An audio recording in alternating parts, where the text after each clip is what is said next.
Bonjour à tous, bienvenue sur la chaîne Paris Fan, la chaîne des supporters du Paris Saint-Germain pour les supporters du Paris Saint-Germain. Aujourd'hui, un sujet un peu spécial. Il n'y a pas de grandes nouveautés, mis à part voilà, Kylian Mbappé, qui aurait été reçu par Emmanuel Macron et l'émir. Certains disaient qu'il y avait des négociations en cours, d'autres qui disent il n'y a absolument rien. Donc bon, je ne sais pas si ça sera l'objet de la vidéo, mais en tout cas, on a un calendrier qui est ultra chargé qui arrive et pour, parler de ce sujet-là qui sera en gros les échéances à venir, comment est le Paris Saint-Germain en ce moment? Comment est-ce qu'il va devoir être? Et ben, on a une Saint-Valentin un petit peu, tardive aujourd'hui et on est en amoureux avec Léonie pour traiter ce sujet. Léonie, comment ça va?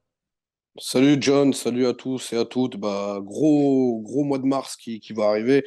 Un gros calendrier. On va dire c'est vraiment les premiers gros virages de la saison du PSG sous l'ère Luis Enrique. Forcément, ça s'annonce passionnant. On va essayer de développer un petit peu tout ça tranquillement tous ensemble. C'est super. Eh beh, écoute, on va y aller dans quelques instants. Avant de lancer cette nouvelle vidéo, n'hésitez pas à liker le contenu, à mettre un petit commentaire aussi, ça nous aide beaucoup pour le référencement et puis n'hésitez pas à vous abonner à la page si c'est à la chaîne si c'est pas déjà fait. Et en tout cas, nous, on est toujours, voilà, ravis de pouvoir lire vos commentaires, de pouvoir vous y répondre et puis de vous partager notre passion. Allez, c'est parti, on enchaîne tout de suite avec la vidéo.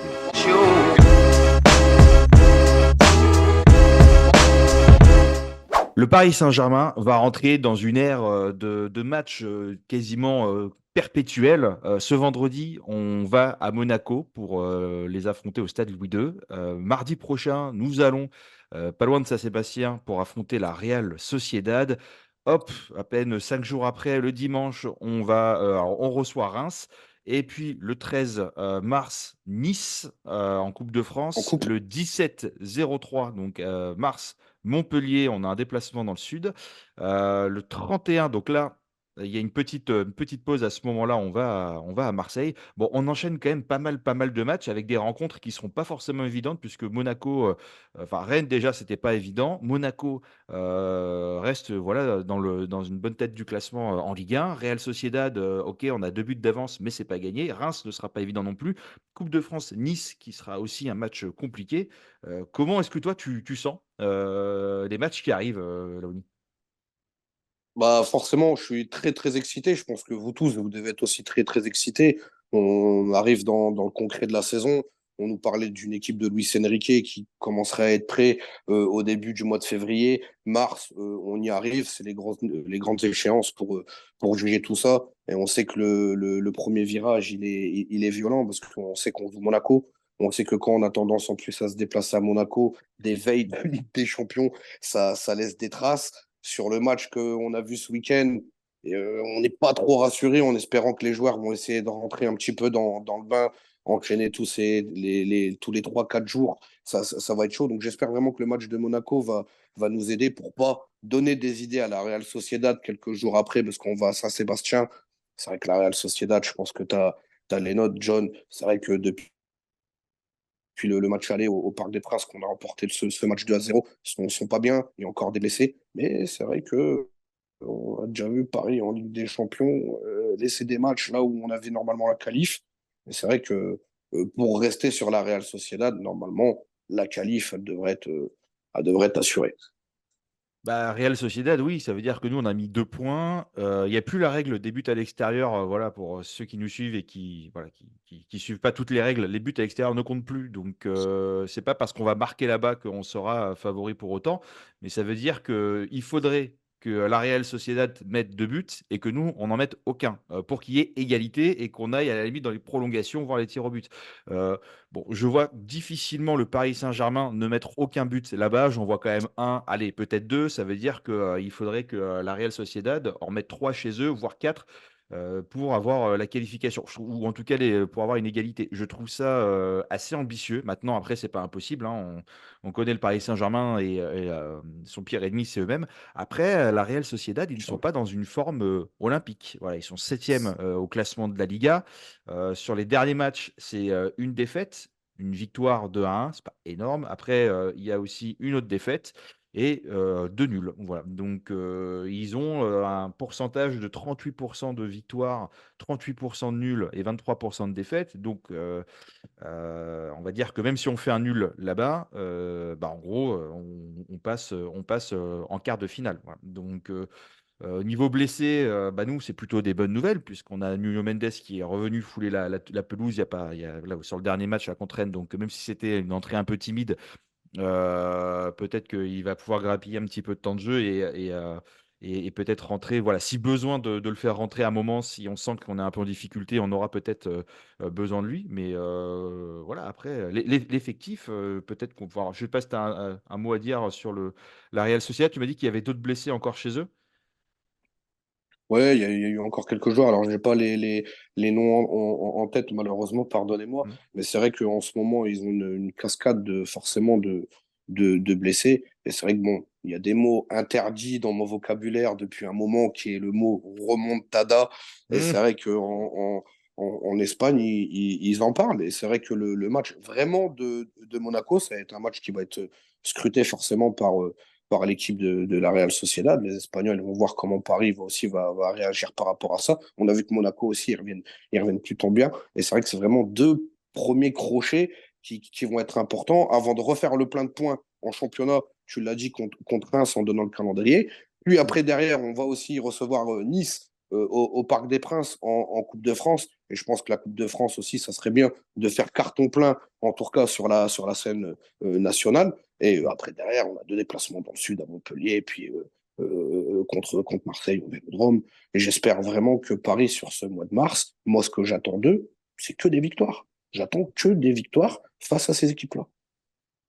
On va revenir après sur que les victoires parce qu'il y a aussi une réalité d'effectifs. Même si on a moins de blessés, on n'a pas non plus la profondeur de banc qu'on aurait souhaité avoir pour aller au bout de beaucoup de choses, même s'il y a de la qualité. Maintenant, est-ce on va dire, en gros, est-ce que le match le plus important, ou en tout cas il faudra être le plus mobilisé, est-ce que ça ne sera pas le match de Coupe de France face à Nice? Parce que oui, la Ligue des Champions est très importante et c'est même la compétition, on va dire, la plus importante du Paris Saint-Germain chaque année. Malgré tout, on part déjà avec une petite avance, c'est-à-dire que bon, si on est sérieux lors de ce match-là et qu'on joue notre football, ça devrait le faire sans grande difficulté. On a tiré, entre guillemets, le tirage le plus confortable qu'on aurait pu espérer tirer lors de ce tirage-là pour les huitièmes.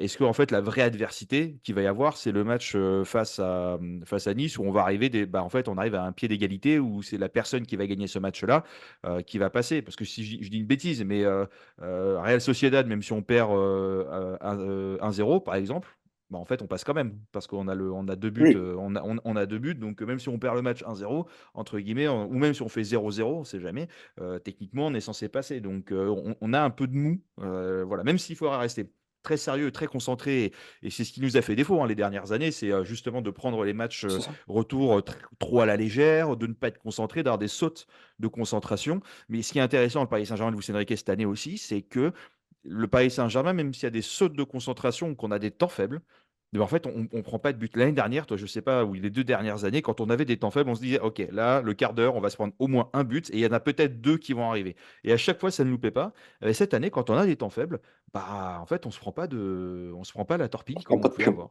Non. Donc, est-ce que toi, ça te rassure par rapport aux échéances qui arrivent, et notamment ce match de Ligue des Champions? Rassuré, oui et non, parce que les saisons dernières, faut pas s'oublier, les deux, trois dernières saisons, le PSG était largement mieux armé que ça aujourd'hui pour faire face à ce mois de mars et à cette fin de partie de saison pour essayer d'aller au bout sur toutes les compétitions, et notamment la Ligue des Champions. Et c'est vrai qu'on a vu des fois, on s'est ramassé complètement, littéralement la tronche, on va se le dire. Là, j'espère vraiment que l'équipe elle va rester concentrée, qu'on va rentrer vraiment dans un espèce de road trip. Ça va être chaud. Les équipes, ils attendent aussi le Paris Saint-Germain. Et c'est vrai que j'espère vraiment juste, c'est plus de la préparation en fait. C'est de réellement voir par rapport à tout ce qui a été vu sur les dernières saisons, est-ce que les mecs, ils ont retenu la leçon? Parce que le plus important dans cette deuxième partie de saison, c'est le mois de mars, comment tu le démarres. Si tu le démarres pas bien, les matchs où tu dois marquer des points, ou contre les grosses équipes où tu dois répondre présent et quand tu es supérieur, tu dois le prouver. C'est à ce moment-là qu'il faut faire le taf. Et j'espère réellement que même Mbappé, qui n'a pas été bon le dernier match. Et j'espère que sur cette dernière sortie et sur cette dernière saison qu'il va jouer avec le PSG, j'espère aussi lui aussi que tout le monde va allumer la lumière, tout simplement, et que tout le monde va faire le job. Et pour revenir, rapidement, sur le match contre la Real Sociedad, eux, en Liga, ils ont mis 35 buts et ils en ont pris 26. Alors, c'est-à-dire qu'ils sont pas aussi loin de s'en prendre autant qu'ils en marquent, tandis que le Paris Saint-Germain en Ligue 1, alors je sais qu'il y a une grande, Heu, il y a beaucoup de gens qui critiquent la Ligue 1. Malgré tout, ça reste des équipes avec, enfin, ça reste, un championnat quand même très physique où, les joueurs sont durs sur l'homme, surtout contre le Paris Saint-Germain où en fait, on joue beaucoup de blocs bas où, on joue souvent face à des buts, hein, à des bus, parce qu'on joue forcément face à des buts. Mais, malgré tout, bah, nous, on a planté, 54, buts et on en a pris que 19. Ok. Donc on voit qu'il y a un «écart» entre guillemets entre buts, mis et buts, reçus qui est quand même, beaucoup plus énorme que la Real Sociedad dans un championnat où on dit que ça joue mieux au foot ou qu'il y a plus de jeux et de «beaux jeux» entre guillemets. Donc, est-ce qu'en fait, on aura et puis on aura peut-être aussi une équipe joueuse de la Real Sociedad qui va venir chercher une qualification de toutes les manières et qui voudra aussi, bah, ouvrir, voilà, avec peut-être un Kubo en feu, avec, des joueurs très, très volontaires, avec, vraiment une envie. Mais nous, en fait, si tu as du Mbappé, du Barcola, du Dembélé, du Vitinha, des choses comme ça qui sont aussi bien, bien, bien en jambes, bah, ça peut ouvrir des brèches. Et en fait, c'est un match sur lequel on peut, oui, se prendre une petite rousse ou avoir une vraie difficulté, ou c'est un match où en fait le Paris Saint-Germain, il peut mettre 3-4-0, quoi. En fait, moi, ce que j'ai peur de ce match-là, c'est de l'arbitrage aussi. Et ce que j'ai peur aussi, tu l'as dit tout à l'heure, c'est que notre pire ennemi, c'est nous-mêmes. Et c'est vrai qu'on a tendance, et c'est beaucoup ce qui revient sur des matchs d'avant-veille de Ligue des Champions, c'est que la pression, elle monte.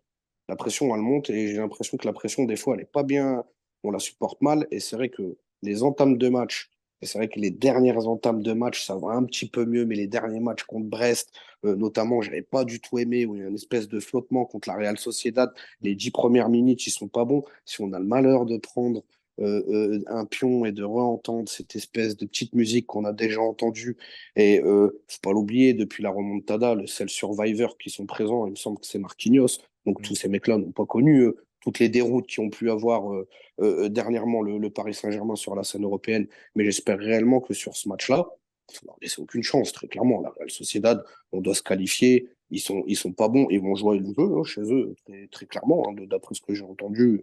Ils vont se préparer, ils vont se mettre en place. Et quelque chose va être mis en place contre l'équipe de Luis Enrique pour essayer de faire quelque chose. Et pourquoi pas acheter une qualif.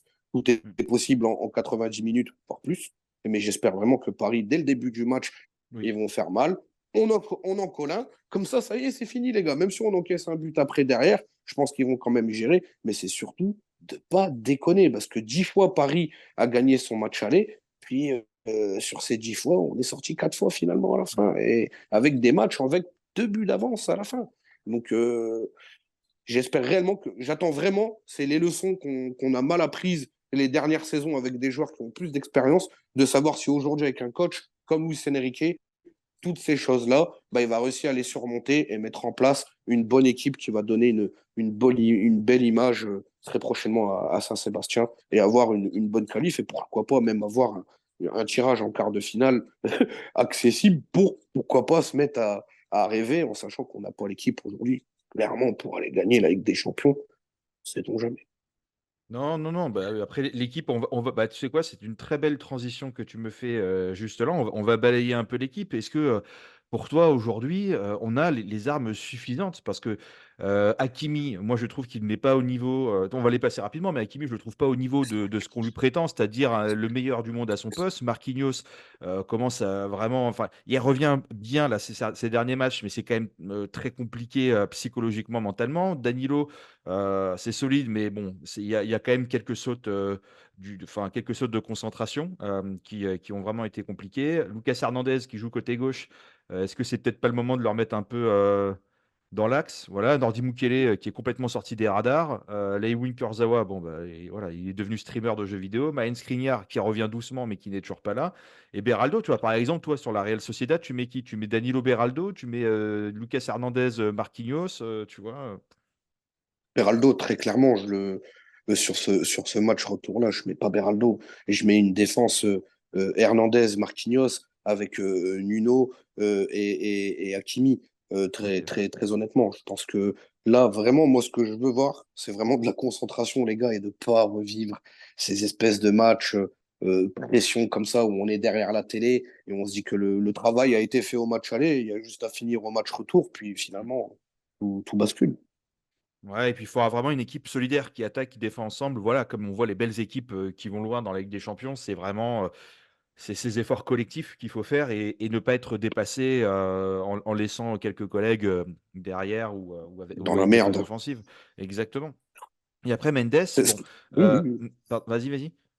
Non, non, non, très clairement, quand on Ok. voit par exemple Kubo, comment il a malmené à un moment donné Beraldo au match aller, etc. Heureusement qu'il y avait quand même certains joueurs qui étaient là pour venir l'aider, parce qu'on a vu que certains matchs de Ligue des Champions, tu te retrouves en un contre un. Tu as Mbappé, par exemple, qui est sur le couloir, et il te regarde, Hmm. tu te démerdes, et ça, c'est plus possible, quoi. Mais d'ailleurs, est-ce que Mbappé jouera en fait? C'est ça. Enfin, jouera, oui, mais est-ce qu'il sera titulaire? Parce que, tu vois, le faire rentrer à la 60e minute, quand en face, ils sont un peu fatigués d'avoir donné tout leur match, etc. Dessus. Est-ce que tu le fais rentrer à la 60e minute et en fait, c'est pas ton dynamiteur d'équipe où le mec il va prendre la profondeur là où en face les autres sont déjà sur les rotules et ça peut ouvrir de vrais espaces. Ça peut être une stratégie qui avait déjà été mise en place il n'y a pas très longtemps par Enrique où Mbappé avait commencé sur le banc. Voilà, après, tu vois, le milieu de terrain, c'est là, alors encore la défense, ça va, mais le milieu de terrain, tu vois, Ugarte, bon, on voit plus on voit plus trop là dernièrement, pourtant il revenait bien. Ruiz, ça commence à tirer un peu la tête. Vitinha, Kangingli qui, depuis qu'il est revenu de la Coupe, enfin, bref, c'est un peu compliqué, hein. Il avait fait une très bonne pré-saison, mais après, c'est compliqué. Carlos Soler qui a disparu des radars. Zaïre Voilà. Emery, bon, ça très bien. Et puis après, c'est tout au milieu de terrain. Parce qu'après, c'est Ethan Mbappé et Seny Mayoulou. Donc moi, je les aime beaucoup, hein, mais c'est pas pour autant que tu vas les aligner.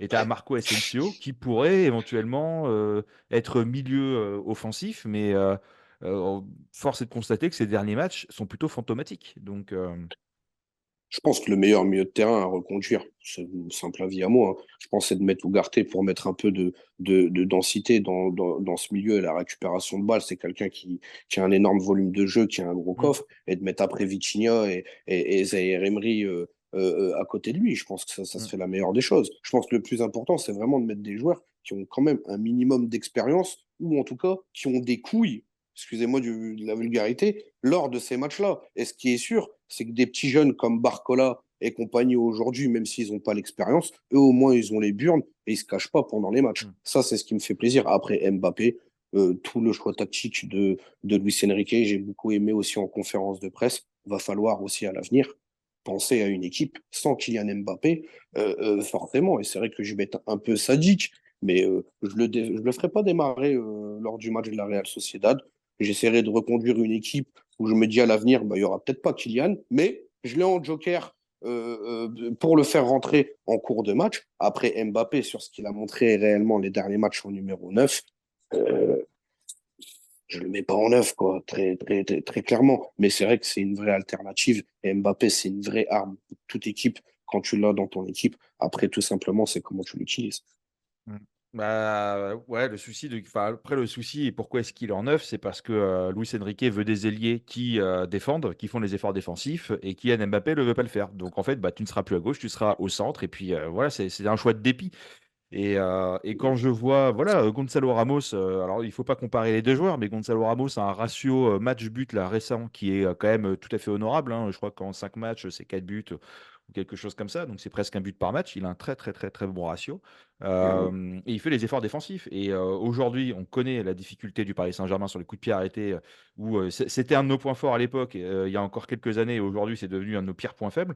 Mais en fait, est-ce qu'on n'a pas envie d'avoir un Gonzalo Ramos qui sera dans notre défense, qui sera capable de mettre les têtes qu'il faut sur les coups de pied arrêtés ou des choses comme ça. Voilà. Et ça, c'est aussi précieux. Voilà. Et par rapport au match de Monaco là, qui arrive, est-ce que tu penses qu'on aura le droit à une grande répétition générale avec, allez, on va dire à peu près la formation qu'on a à la Real Sociedad, ou est-ce que Enrique va faire la spéciale en changeant tous les plans encore et puis ça fera une compo surprise et pour Monaco et pour la Real Sociedad. Très clairement, le match de Monaco, c'est un espèce de match de Ligue des Champions avant l'heure. Et c'est vrai que c'est un véritable casse-tête, c'est de se dire, est-ce que je mets mon 11 de départ contre Monaco en championnat pour préparer le match 3 4 jours après, ou soit je fais un turnover en essayant d'apporter quand même une espèce de régularité, quand même en gardant un équilibre à chaque poste, etc.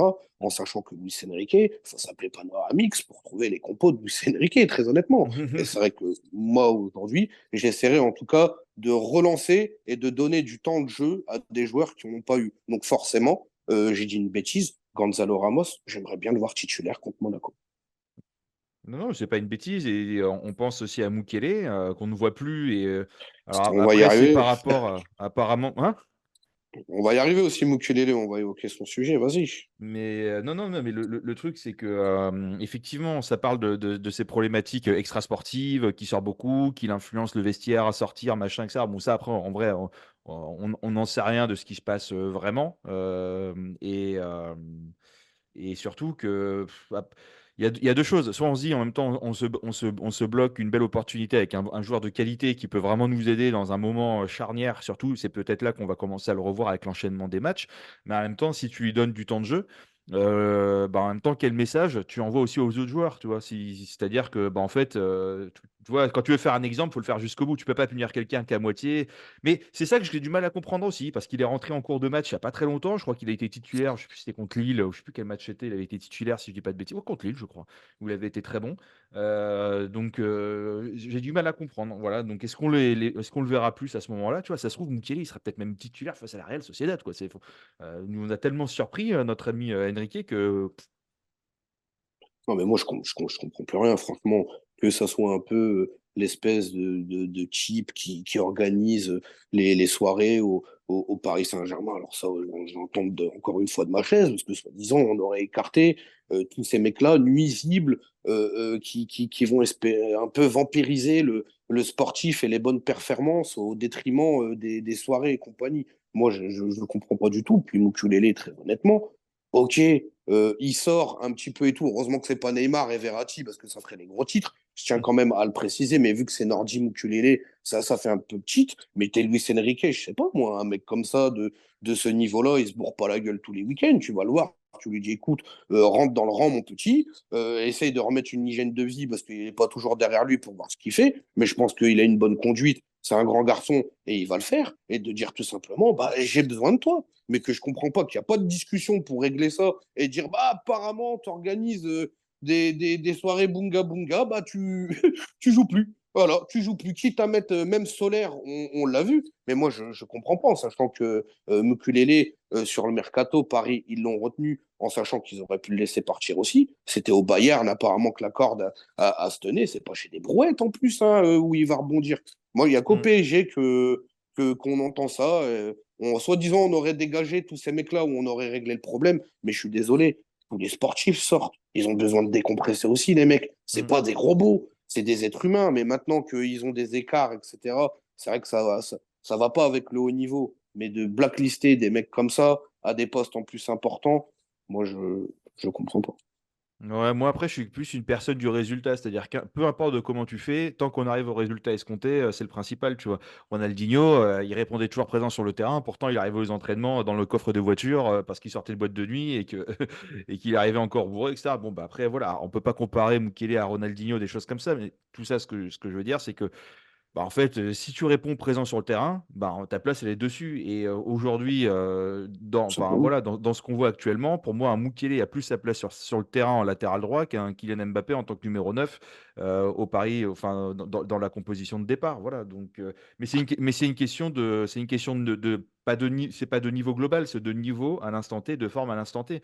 Voilà, Kylian Mbappé, il a fait un ou deux matchs qui nous ont régalé cette année. Mais est-ce que c'est assez voilà, par rapport à ce qu'on attend du Paris Saint-Germain et surtout ce qu'on attend de ce type de joueur? Encore une fois, on peut dire qu'on est un peu dur, mais quand on parle du meilleur joueur du monde, bah, on a d'autres attentes. Tu vois, c'est comme Hakimi, on peut être un peu dur avec lui, mais quand on dit que c'est le meilleur latéral droit au monde ou le top 3, bah, Oh on non, attend un non, peu. non. Bah, c'est Oh, ce qu'on voit, c'est ce qu'on lit, oh, c'est ce que voilà, bah, on attend un peu plus que ça. Voilà. Et aujourd'hui, pour moi, Mukele fait quasiment aussi bien et pourtant, on n'en parle pas autant et il n'est pas ou très peu sélectionné avec l'équipe de France. non, mais c'est entre les mecs qui mettent trop de cartouches à des gonzesses de veille de match.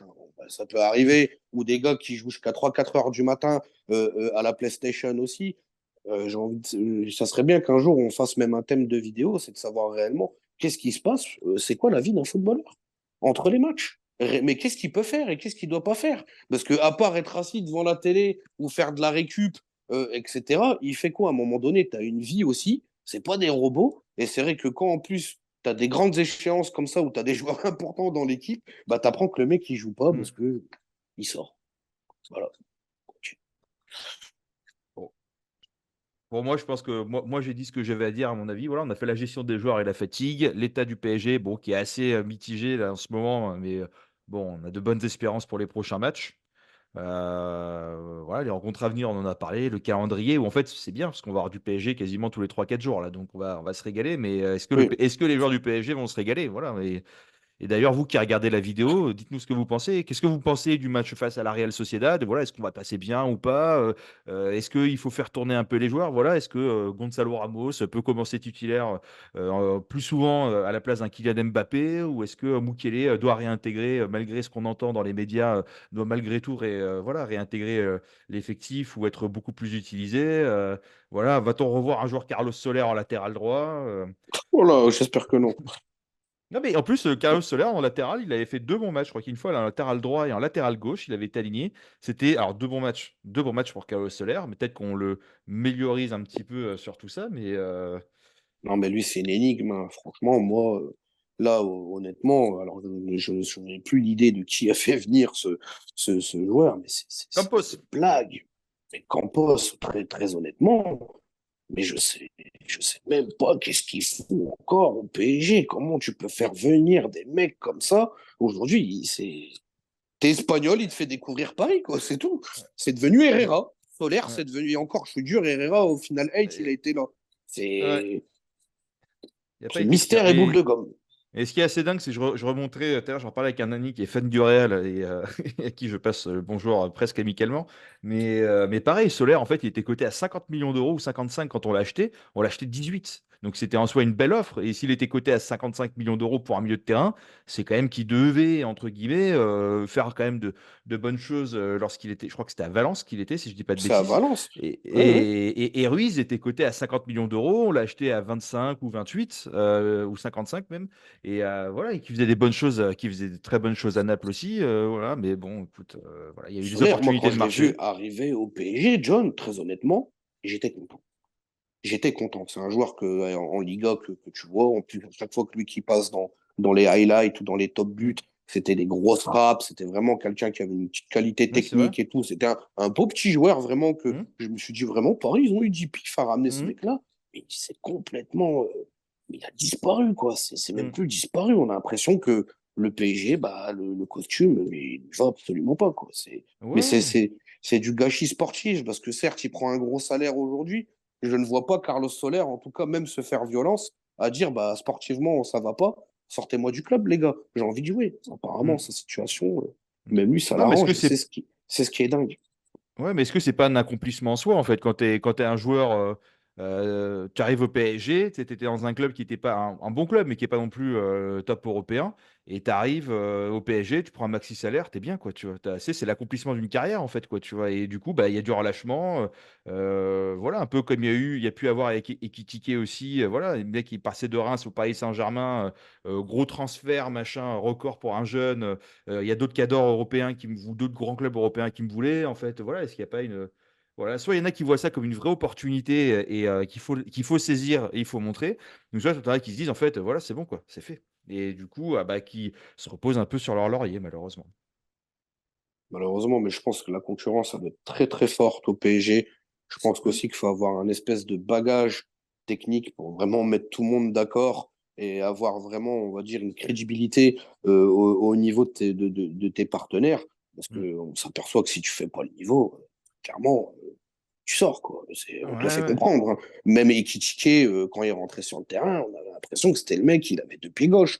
Choupo-Moting, quand il remplaçait Di Maria ou Neymar de temps en temps, il rentrait comme ça parce que tu dis, tu passes derrière ces mecs-là. Mais je vois au ballon, ça se trouve, tu es aussi doué que ces gars-là, mais on a l'impression réellement qu'il y a le standard à Paris, puis les mecs qui sont là. Et quand tu t'apprêtes Mm. à remplacer ces gars-là, bah, Tu vois que ça va pas, quoi, tout simplement. Ouais, il y a une pression. C'est, Et c'est puis, une... Ouais, non, il y a une pression. et après, il y a une différence de ligue aussi, parce que Ekitike, apparemment, là, il est rentré là, sur un match, il a fait une belle performance, apparemment, en tout cas, ce que j'ai pu lire dans les Central. médias allemands. Exactement, mais en fait, c'est ce qu'il n'y a pas aussi un niveau, entre guillemets, de ligue, qui est, enfin, pas forcément un niveau, mais en tout cas, une façon de jouer qui n'est pas pareille. Genre, en Serie A, en Liga, c'est assez technique. Tu vas en Bundesliga, il y a des espaces partout, tu peux t'éclater quand tu es un bon attaquant et que tu es rapide, mais en fait, en Ligue 1, tu prends des armoires qui font 2 mètres, des tontons de 30 ans, des mecs qui sont pères de famille multiples et diverses, etc. Enfin, et puis des blocs bas où c'est compliqué de passer, et en fait, en vrai, c'est pas parce que tu es le meilleur dribbleur du monde que tu arrives à t'en sortir. Je suis désolé. Moi, je prends encore l'exemple de Messi. Messi, plus grand joueur que la Terre n'ait jamais connu. Mais en fait, sa première année, il a rien fait du tout, quoi. Il s'est rien passé. Et la deuxième année, tu prends ses stats, c'est des très bonnes stats pour un joueur de Ligue 1, mais ce n'est pas du tout les standards d'un Lionel Messi qu'on a pu connaître sur les dernières années. Alors après, on peut dire il est plus vieux, il est machin, etc. Oui, certes, mais c'est pas non plus, c'est pas démentiel comparé à ce qu'il aurait pu faire. Et je pense que, et je ne connais aucun joueur passé par la Ligue 1 avoir descendu la Ligue 1 en disant c'est un championnat nul où il se passe rien. Personne n'a jamais descendu la Ligue 1. La France, c'est le meilleur centre de formation pour un footballeur s'il essaye de mettre le cursus très haut. Zlatan, il est arrivé, il pensait que la Ligue 1, c'était plutôt facile. Il a dit, ça m'a coûté 50 plus dans ma vie, physiquement, Mm, ça, et tu le sens, c'est dur la Ligue 1. Après, c'est vrai que si je suis un jeune footballeur qui veut vraiment se faire plaisir, etc., à moins de vraiment avoir un top level, c'est pas en Ligue 1 que je vais parce que tu vas te casser les dents et tu vois, pourquoi pas en Bundesliga. Un mm, Guirassy qui jouait à Rennes il y a encore très peu de temps, aujourd'hui il fait le beau jour de Stuttgart et il est quasiment le meilleur buteur en Bundesliga avec 17 ou bien 18 sûr. pions dans la besace. Frimpong qui jouait à Nantes encore il y a peu de saisons que tu as évoqué aussi dans le Mm, mercato. Tu vois aujourd'hui comment il évolue en piston du côté de Leverkusen, mm. c'est du pur bonheur. Mais c'est Colo- des joueurs qui pourraient pas évoluer de ce niveau. Colomani, c'est pareil. C'est Mais on pareil, hein. s'aperçoit qu'en Ligue 1, le championnat, c'est une autre philosophie de football. Tu as encore cette bonne vieille Ligue 1, cette bonne vieille équipe où ils te Ouais, c'est disent un ça. bon vieux 0-0, c'est un bon résultat. Et c'est très dur. Mais c'est vrai que si tu cherches de l'impact physique, de la densité, etc., pour vraiment voir ce Ouais. que c'est quoi ce championnat-là, c'est vrai que c'est pas sexy, mais c'est dur. Ouais, et j'en parlais avec des amis, toi, je me dis, même si Kimmich, il vient chez nous, je pense que même Kimmich serait surpris de voir l'impact physique qu'il doit y avoir dans les joueurs, où tu vois des milieux ou des attaquants, des machins qui ont plus de physique que les trois quarts des défenseurs de Bundesliga, par exemple, tu vois, quoi. Donc, c'est, voilà. Et puis, comme tu dis, il y a plein de joueurs qui sont partis de France, qui sont allés en Allemagne. Les mecs, ils ont explosé. Donc, on a dit Colomani, on a dit Guirassy, mais regarde Diaby, Nkunku, qui était chez nous, ils ont tout cassé là-bas. Nkunku est un peu blessé, mais on n'entend plus trop Coman, parler. tout le monde. Diaby, on n'en entend plus trop parler depuis qu'il est à Aston Villa non plus. Voilà, Ah, il donc fait des bonnes perfs, Diaby, mais j'en à entends plus Aston beaucoup Villa. parler, tu vois. Autant à l'époque, j'en Il, entends il bien fait, parler, mais je trouve que. ouais, il met encore ses buts. Il fait les... on voit que la Ligue 1, c'est un championnat encore trop fermé. Si on veut vraiment de l'attraction, on veut vraiment du jeu, du football Mm, total, comme on dit, c'est pas le championnat, c'est pas ce championnat-là que tu viens regarder ou que tu viens jouer. Mais tu apprends beaucoup. Ça, c'est clair. mm. Ouais, mais je pense qu'on a fait un joli tour. En tout cas, on a parlé Ligue 1, on a parlé Ligue des Champions. On a même parlé Coupe de France durant ce talk. Tout à Et puis fait. des joueurs qu'on va avoir jusqu'à la fin de la saison, qui, on espère, on verra un peu plus joué ou voilà, ou en tout cas, ou d'autres peut-être un peu moins aussi. Voilà. Une pensée émue pour Carlos Soler. Mais voilà, en tout cas, moi, c'était un plaisir d'avoir été avec toi, Laouni. Et puis, merci beaucoup. Voilà. Merci à toi, John. Toujours un plaisir aussi. Merci à ceux qui nous ont suivis pour la vidéo et aux abonnés. Puis ciao, tutti et à très vite. Ben, merci à vous, effectivement, qui nous suivez, toujours plus nombreux. Et n'hésitez pas à nous dire ce que vous voyez comme score ou comme compo pour la Ligue des Champions. Quel profil il nous manque encore dans cette équipe pour rayonner encore plus. Voilà. Est-ce que vous y croyez de toutes les façons à un parcours lointain en Coupe de France, en Ligue des Champions? Est-ce que dans un mois, on aura plié la Ligue 1 et en fait, voilà, ça ne sera plus qu'un mauvais souvenir et on pourra se concentrer sur autre chose? Parce que mine de rien, le temps avance. On a 9 points, je crois, ou 11 points sur le deuxième. Voilà, Monaco, contre qui on va jouer, on a à peu près 15 points ou un truc comme ça, à peu près 13 points. Voilà, donc On va vite être champion. voilà, je pense qu'on a un PSG plutôt qui fait le travail, serein, je ne sais pas si on peut dire le mot, mais en tout cas qui fait le travail. Et voilà, en tout cas, merci à tous de nous avoir suivis. Et puis on se donne rendez-vous dans une prochaine vidéo. À plus tard.